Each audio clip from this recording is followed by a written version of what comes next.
আসসালামু আলাইকুম। আমি নিশিতি আপনাদেরকে একটা গল্প শোনাচ্ছি।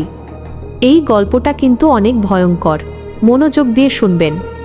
গল্প শেষ হওয়ার পর আপনাদের কেমন লাগলো তা অবশ্যই কমেন্ট করে জানাবেন। আর হ্যাঁ, আপনাদের কাছেও যদি কোনো এমন ভয়ঙ্কর ভূতের গল্প থাকে তবে সেটি আমাদের কাছে পাঠিয়ে দিন। আপনাদের পাঠানো গল্প আমাদের এই চ্যানেলে বলা হবে। হারান গ্রামের ডানপিটে ছেলে। লোকে বলে ওর শরীরে ভয়ডর বলতে কিছু নেই। অন্ধকার রাতে যখন সবাই সদর দরজা এঁটে ঘরে বসে থাকে, হারান তখন হাতে একটা পলুই আর কাঁধে চটের থলে নিয়ে বিলের ধারে ঘুরে বেড়ায়। কিন্তু সেদিন যা ঘটেছিল তার জন্য হারান নিজেও প্রস্তুত। শানে মাছ ধরতে গিয়ে একই দেখল হারান। এই শিরোনামেই শুরু করছি আজকের এই হাড়হিম করা গল্প। মধ্যরাতে সেই অদ্ভুত মাছ। অমাবস্যার রাত। ঝিঝি পোকার ডাক যেন রাতের নিস্তব্ধতাকে আরও গাঢ় করে তুলেছে। গ্রামের পাশ দিয়ে বয়ে যাওয়া নদীটা শ্মশানের কূল ঘেঁষে বাঁক নিয়েছে।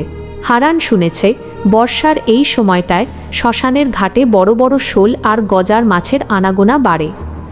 হারান যখন শ্মশানে পৌঁছাল তখন রাত প্রায় 12টা। চারপাশ শুনশান।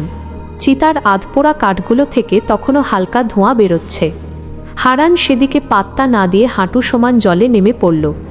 তার টর্চের আলোটা জলে পড়তেই দেখল বিশাল একজোড়া চোখ জলজল করছে। সেই হাড়হিম করা দৃশ্য।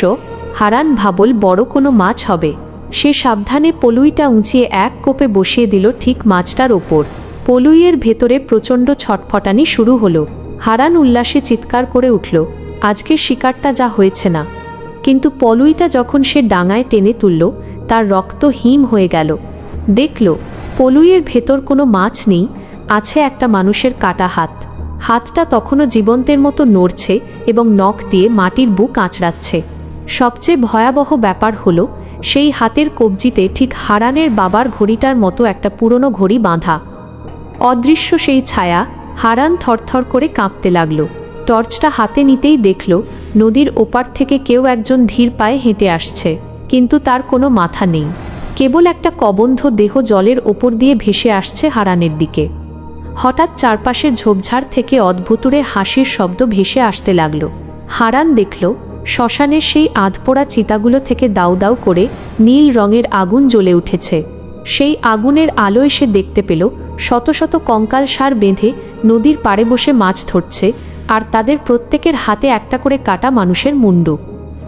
শেষ পরিণতি। হারান আর এক মুহূর্তও দাঁড়াল না। পলুই ফেলে রেখে সে দিল দৌড়। পেছনে শুনতে পেল সেই গম্ভীর কণ্ঠস্বর, মাছ তো ধরলি হারান, এবার তোর মাথাটা দিয়ে যা। পরদিন সকালে গ্রামের লোক হারানকে শ্মশানের পাশে অজ্ঞান অবস্থায় পড়ে থাকতে দেখে। তার গায়ে প্রচণ্ড জ্বর আর সারা শরীরে জালের মতো আড়ষ্ট দাগ। সবচেয়ে অদ্ভুত ব্যাপার কি জানেন?